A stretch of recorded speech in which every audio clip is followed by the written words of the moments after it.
Sambokely tefitefiray nitondra mpandeha 30 no rendrika teo anelanelan'ny Bosy sy Andrahangy, commune Belo avaratra ao amin'ny distrikt'ny Belo Tsiribihina ao Maltalata, efatra namoy ainy araka ny tatitra navoakan'ny tompona Raikitra ary misy 2 kosa mbola tsy hita amin'izao. Avatra kosa ireo 40 ambiny.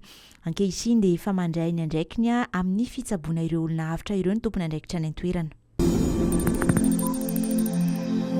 Nosokafana tamin'ny fomba ofisialy androany alarobia ny taompianarana 524 an'ny sekolin'ny Etamazaoron'ireo miaramila 720 izay misy iray avy Atsekomor no mandrafitra izany andiany faharaiky amin'ny 30 miofana ao izany. Aharitra 9 volana ny fiofanana ary ahitana fizarana miisa 10. Omena lanja bebe kokoa amin'izany fiofanana izany ny tarika sy ny fibakiona miaramila ary ny jeopolitika mba ananan'izy ireo fahaiza manao mifanaraka amin'ny manamboninaitra sy andraikitra andrasana amin'izy ireo.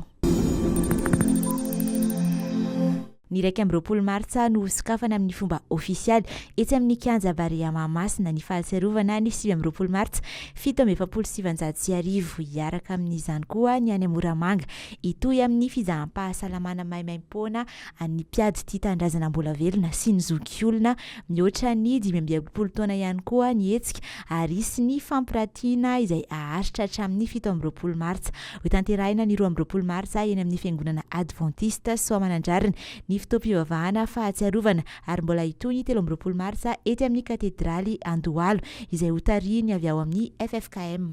Takizany ihany koa ny any Moramanga ao amin'ny FGKM fitiavana. Toy ny mahazatra dia ataon'ny 17 Martsa ny fametrahana fehezam-boninkazo amin'ny toerana mana-tantara ho fanomezam-boninahitra ireo mahery fo eny amin'ny fasan'ny mahery fo eny amin'ny mozole hialoavany etsy amin'ny tsangambaton'ny MDRM Ambohijatovo. Izy koa ny fizarana solomodiako sy fanomezana ireo bekotry maharolatra mandritry ny hetsika. Fampisehoana Rossy no man'ny Rossy ao an'ireo mpankafy azy eto Antananarivo amin'ity volana Martsa ity. Ao amin'ny lapan'ny kolotsaina sy ny fanatanjahantena Mahamasina no atao ireo fampisehoana ireo ny 20 sy 30 Martsa izao. Bapampa Glady be no lohatenin'ilay fampisehoana iarahan'ny Rossy amin'ireo namany mpanao mozika miaraka amin'ny fampisehoana fanomezam-boninahitra ireo namany mpanao mozika niaraka taminy sy nampianatra mozika azy ity fampisehoana ity. Ankoatry ny hiran'Rossy izany dia isy ihany koa hiran'ireto mpanakanto ireto ataon'ny tarika Rossy miaraka amin'izy ireo mandritra ireo andro roa ireo.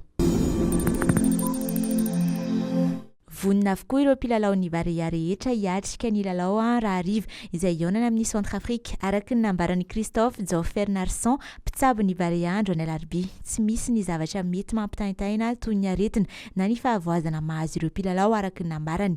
Efa mipetrapetraka tanteraka ireo mpilalao na ny ara-batana na ny ara-moraly ho iatrany izy ka azo antoka ny fandresena raha izay lafin'izay no jerena. Efa mipetraka avokoa ny lamina sy ny pakiady hiatrehana ity lalao ity ho iaroasina Daksa, Andria Mirado, Andria Narimanana raha ny tafa tamin'ny mpanao gazety malagasy izay any Maroc hiezaka haka fandresena ary mahatoky izany na ny mpilalao na ny mpanazatra ho ity irakiraky ny fosa junior ity tanterahina amin'izao amin'ny 7 hariva izao ao amin'ny kianja ny Larbiza Oli ao Casablanca moa ity lalao ity.